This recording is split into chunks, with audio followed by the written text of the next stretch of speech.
Welcome. In this video, we're going to be exploring Daniel chapter 11, verse 30.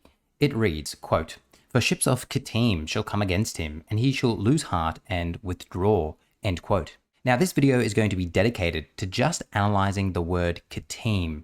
Now, as you can see here, the New Revised Standard Version simply transliterates the Hebrew. So the word Kittim is a straight transliteration from the Hebrew.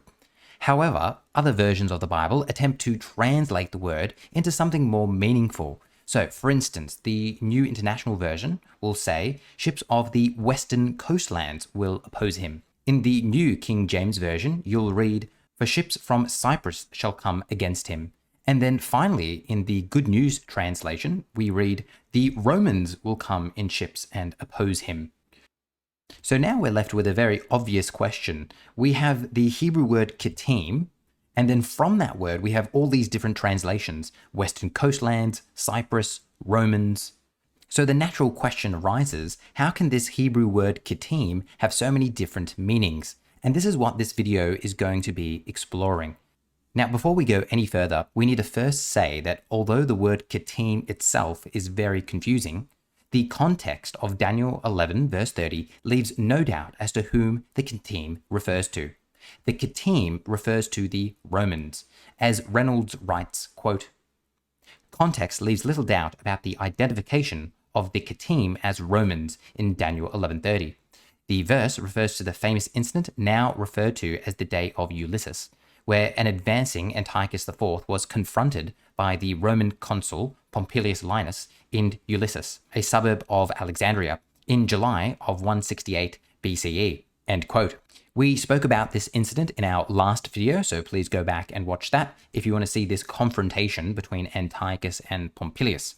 Reynolds continues to write, quote, "While the specific meaning of the term Kittim is clear in this verse, the nature of the expression is not clear.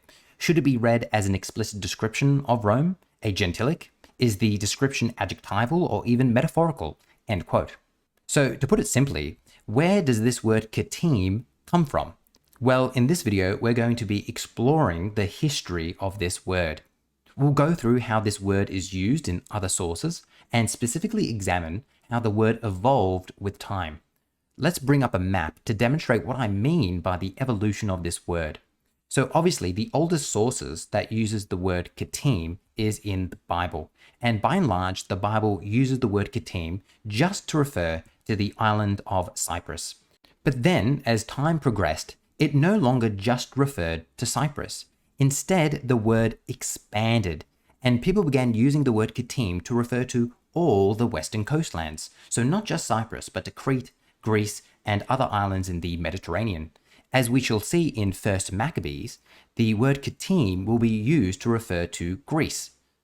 Then finally, the word expanded again, and we see this in Daniel 11 and in some of our Dead Sea Scrolls. They begin using the word Kittim to refer to the Roman Empire. So as you can see, we have this expansion and evolution of the word Kittim. Let's now go back in time and see how this word was originally used in the Bible, just to refer to Cyprus. Now, not including the book of Daniel, the word Kittim is used 5 times in the Bible. The first appearance is in Genesis 10, which is the Table of Nations. Here we read about the sons of Noah after the flood. Noah had a son named Japheth, and Japheth had a son named Javan. Now, the name Javan is really quite interesting because it literally translates to mean Greece. So Noah had a grandson called Greece. Then Javan had 4 children himself: Elshas, Tarshish, Kittim, and Rodim.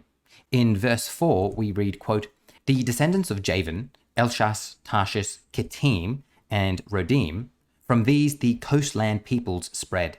These are the descendants of Japheth in their lands, with their own language, by their families, in their nations." End quote. So take note that a man by the name of Greece, Javan, has 4 children, all of whom are coastland peoples. So these must refer to the islands and coastlands around Greece.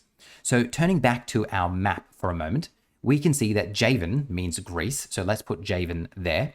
Rodim most likely refers to the island of Rhodes. Tarshish is hotly debated, some thinking it actually refers to Spain, but some archaeological evidence actually places it on the coastland of Turkey. I think this makes more sense since you'd expect all these locations to be relatively close to each other. Then Elchas, again based on archaeological inscriptions, is thought to be a specific place on Cyprus. And once again, based on archaeological inscriptions and ancient texts, we also believe that Kittim is another specific location on Cyprus. So while it's not conclusive in any sense, to the best of our knowledge, Genesis 10 seems to be placing Kittim on Cyprus. Let's now very briefly read through our other biblical passages that use the word Kittim. And as we do so, I want you to take notice, as Reynolds writes, quote, most biblical texts imply that the location of Kittim requires its people to arrive in Israel by ship from the west, end quote. So let's begin with Jeremiah 2, which reads, quote, therefore, once more I accuse you, says the Lord. I accuse your children's children. Cross to the coasts of Cyprus, Kittim, and look, end quote. So as you can see, Jeremiah 2 uses the word Kittim to seemingly refer to Cyprus here. We then continue on to Ezekiel 27, which reads, quote, O Tyre, you have said, I am perfect in beauty. Your borders are in the heart of the sea. Your builders made perfect your beauty. They made all your planks of fir trees from Sinai. They took a cedar from Lebanon to make a mast for you. From oaks of Bashan, they made your oars. They made your decks of pine from the coasts of Cyprus, Kittim, inlaid with ivory. So here you can see again, the word Kittim appears and the translators are translating that as Cyprus. Next, we're going to read Isaiah 23, which says, quote, the oracle concerning Tyre, wail, O ships of Tarshish, for your fortress is destroyed. When they came in from Cyprus, Kittim, they learned of it. He said, you will exult no longer, O oppressed virgin daughter of Sidon. Rise, cross over to Cyprus, Kittim. Even there you will have no rest. So once again, in Isaiah 23, we have the Hebrew word Kittim, which the translators are translating it as Cyprus. And then perhaps most important of all, we have Numbers 24. Now, Numbers 24 is recounting the event in which Balaam's cursing of Israel's neighbors. It reads in verse 23, quote, again, he uttered his oracle, saying, alas, who shall live when God does this? But ships shall come from Kittim, and shall afflict Asher and Eber, and he shall also perish forever. End quote. The reason why this is such an important verse is because the language is very similar to that used in Daniel 11:30. Daniel 11:30 reads, quote, for ships of Kittim shall come against him. So as you can see here, both of these texts contain the idea of ships coming from the west to punish the neighbors of Israel. So the language of Daniel 11:30 may well have been drawn from the text in Numbers 24. So now, having examined all our biblical passages, let's now turn back to our map. And what we can say is that our biblical passages, by and large, seem to be using the word Kittim to just refer to the island of Cyprus. Now, that isn't conclusive. A lot of this has to do with translation, but it does seem like that is the case, that those 5 verses that we went through are using the word Kittim just to refer to Cyprus. Let's now move on from our biblical passages and read Josephus, who writes the following, which is extremely important. Sithimus possessed the island of Sethemia. It is now called Cyprus. And from that, it is that all islands and the greatest part of the sea coasts are named Kittim by the Hebrews, end quote. So why is this so important? Well, here, Josephus is telling us that the word Kittim evolved. It originally just referred to Cyprus, but now, as he says, the Hebrews use the word Kittim to refer to all islands and the greatest part of the sea coasts by this name. So we can appreciate that this word is expanding, and we see this in action in 1 Maccabees. In 1 Maccabees, we see the word Kittim being used to refer to Greece. In 1 Maccabees 1, we read, quote, after Alexander, son of Philip the Macedonian, who came from the land of Kittim, end quote. So here it's saying that Alexander came from Kittim. And we know that Alexander came from Greece and Macedon. Therefore, it seems that 1 Maccabees is using the word Kittim to refer to this location. And now finally, the word Kittim will undergo its final expansion. And the word will be expanded to refer to the Romans. And this is done in Daniel chapter 11, verse 30, as we have seen, and is also done in the Dead Sea Scrolls. And we're going to go through 2 specific scrolls here. the Pesher Nahum and the Pesher Habakkuk that uses the word Kittim to refer to the Romans. Let's now dive into these two Dead Sea Scrolls. Timothy Lim, in his commentary, writes the following about Pesher Nahum, quote, "In 4Q Nahum, fragments 3 to 4 and 1, 2 to 3, the Perishit explains how Jerusalem did not fall under the authority of the kings of Greece from Antiochus until the rise of the rulers of the Kittim. This reference likely refers to the Roman settlement of Palestine in 63 BCE, when Pompey intervened in the Jewish civil war and marched into the holy town and temple." End quote. So to summarize this Dead Sea Scroll, it's saying that Jerusalem did not fall until the rise of the rulers of the Kittim.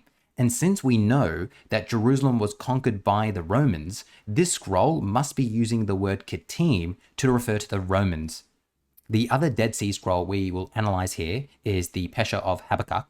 In the book entitled Exploring the Dead Sea Scrolls, we read the following about how this scroll uses the word Kittim. Quote, "They even make note of the fact that the Kittim's spoils are growing numerous like fish in the sea. They impose taxes on the entire world to facilitate the destruction of many nations, and they kill by the sword the elderly, women, and children." The unit also includes the Pesher noting that the Kittim, quote, "sacrifice to their standards and to, quote, their weapons of war," which is to say that they worship the legionary standards of the Roman army, end quote. So in summary, this Dead Sea Scroll is describing how the Kittim act, and they act in exactly the same way that the Romans act. They impose taxes, as we know the Romans did. They kill indiscriminately, as we know the Romans did. And most importantly, they sacrifice to their standards and weapons of war, which again, we know the Romans did. Therefore, this Dead Sea Scroll must be using the word Kittim to refer to the Romans. And with all of that, we are finished our exploration of the word Kittim. As always, if you're enjoying these videos, your support would be greatly appreciated. So please consider supporting me on Patreon. Find the link in the description below. If donating isn't something you're able to do, it's still tremendously helpful if you hit that like button and leave a comment. And finally, make sure you are subscribed to get my next video. Thank you for watching until the end, and as always, I'll see you in the next one.